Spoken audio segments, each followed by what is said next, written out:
Pop will be joining me in the studio next week, or two of them at least, for some conversation to find out what they're up to with their new LP. And that brings us neatly to the end of this week's show. And Afghan Whigs, a group who formed in 1987 in Cincinnati. And since then, over a period of 4 albums, have been growing and developing in their own sound via Sub Pop Records to now find themselves with a major record deal. Their debut album, Gentlemen, has received much praise and acclaim at the end of 1993, and of course they have an ever-growing and developing soul music infatuation, or have they? We shall find out now as we go into some conversation and live performance with Afghan Whigs. I'll see you next week, 9 o'clock, of course, for more 120 Minutes. Have a good week.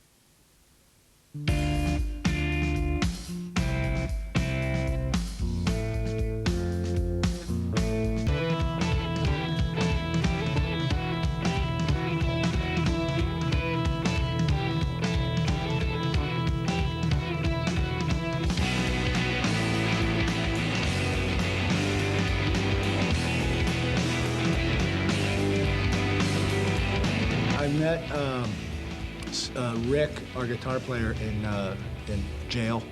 In jail? Yeah. We were at this big, there's a college town in Ohio called Athens, and they have a Halloween party every year. Yeah. And everybody does acid and freaks out. And I got arrested for peeing on the side of a car. Right. And Rick, I guess, got arrested for stealing some dogs or something. And we met in jail and found out we were from the same town, and we agreed to, we decided we'd get together and play together when we got back home.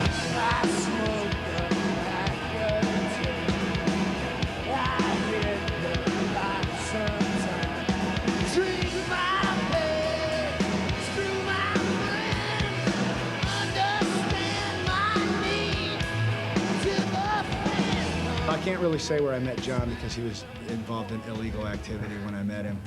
I used to purchase objects from him. Right. And inspiration. Yeah, exactly. Right. And he ended up joining up later, and we found Steve in a bar. Yeah. He said he knew how to play drums, so. And oh my soul, it's time to get down.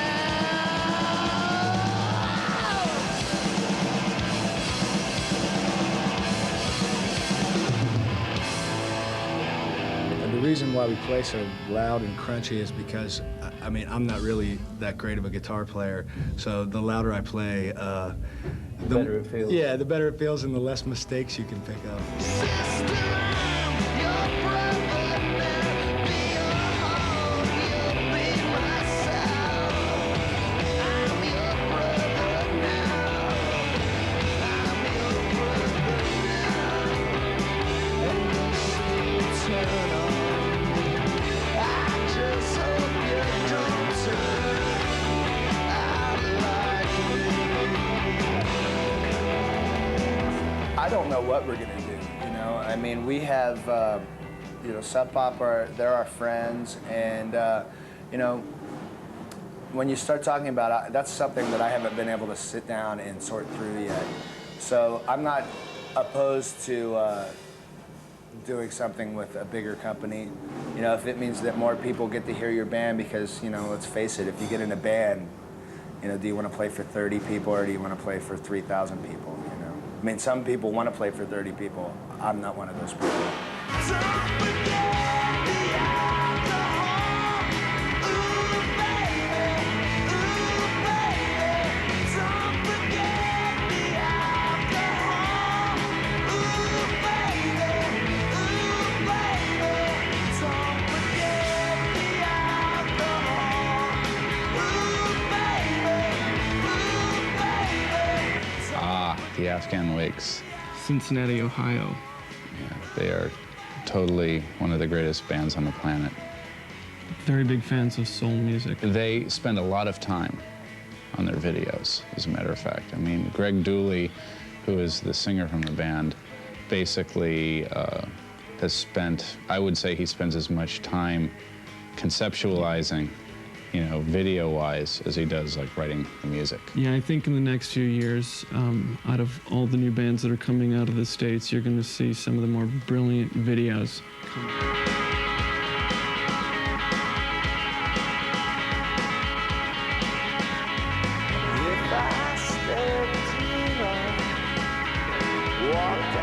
inside your trance, crawl inside your mind. I got my hand into your palm. When we first signed to Sub Pop, we were, there were, very few groups on the label, and none of them were very well known. I mean, I think the best known group at that point was Mudhoney, and that was on the strength of one single. I hadn't even heard their album yet. So when Sub Pop called us up, we didn't know who the hell they were. This was 1989.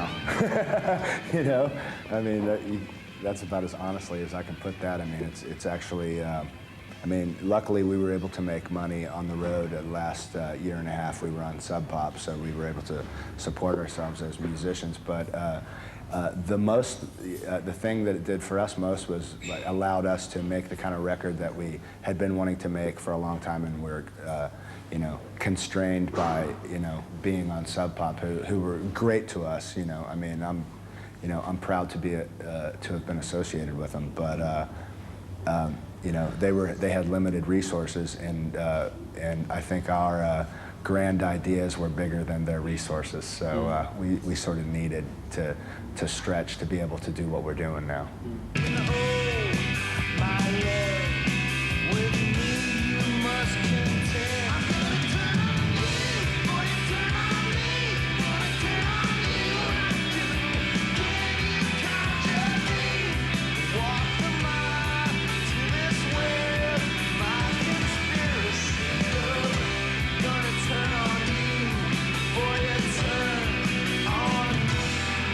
Probably a year after I first met you all, I did leave the group for like a month before it was just before we did Congregation. I was sort of like I just had gotten tired of the acrimony, and it just wasn't fun. It didn't seem fun for anybody. And what I think we did was, by getting back together and doing Congregation and then doing the EP, we kind of grew up a little bit, because a lot of those fights were just kind of childish, egotistical,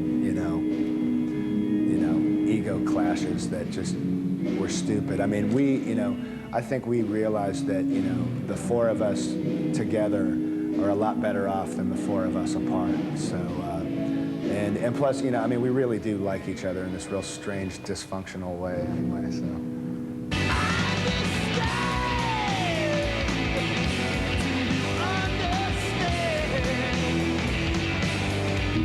I sang mostly from the first person, so it was a lot of I and me. And I think folks tended to think that this was, me, bleeding autobiographically onto a record.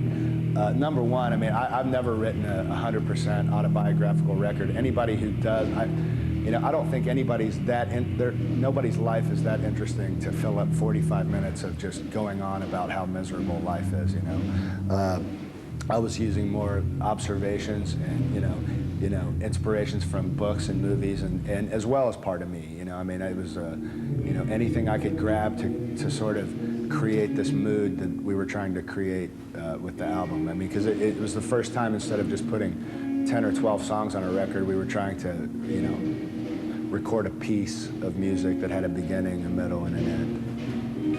Should've seen this shit coming down the hall.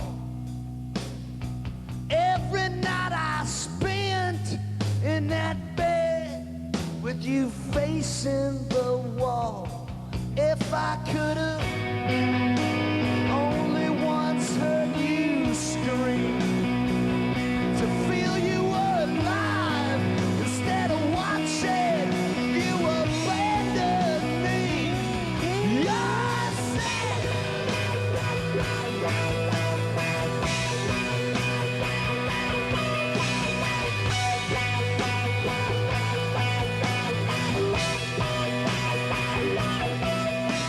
Sometimes, I listen to, a lot of contemporary music, and it's just really angry and angst-ridden, but without any kind of direction. Who is your anger directed at? Who are you pissed off at? I want it crystallized a little bit more for me. Are you, what exactly are you going on about? Tell you a secret. We shared a needle once or twice. Loved her, she loved me. We slept together a couple of times. Think I'm proud of this? Well, maybe, but the shame could never lose. Infatuated with a lunatic and cornered by the news. And it goes down every night. This must be what jail is really. I will scratch my way out of this pit. What we try to do is, you know, take the spirit of what we're influenced by rather than just rip off the sound, you know. I mean, if we came walking out on stage with a horn section and matching suits and, you know, and we were doing like Temptation-style dance moves, that would be something a little different. Or if we were doing something like, you know, the Brand New Heavies or Young Disciples or something like that, it would be, you know, yes, you are a soul band, but, you know, I mean, it's just more of an influence to us than anything else. And I mean, we do reinterpret covers of old soul and R&B songs, and but they're definitely reinterpretations. I mean, they're nothing like they were. We've done are all completely different from each other, and I'm kind of proud of that fact that we've been able to stretch each time. You know, I mean, I hope that the next record is you know, even different than this one. So, I mean, I'm actually sure it will be, because I have half of it in my head right now. Hear me now, don't forget, I'm not the man my actions would suggest. Little boy, I'm tied to you, I fell apart, that's what I always do. This ain't about regret, my conscience can't be found. This time I won't repent. No, somebody's going down. We're a rock band with you know, with R&B leanings, you know, but we also lean toward distortion and things like that. So we're sort of screwing around with something kind of different, you know.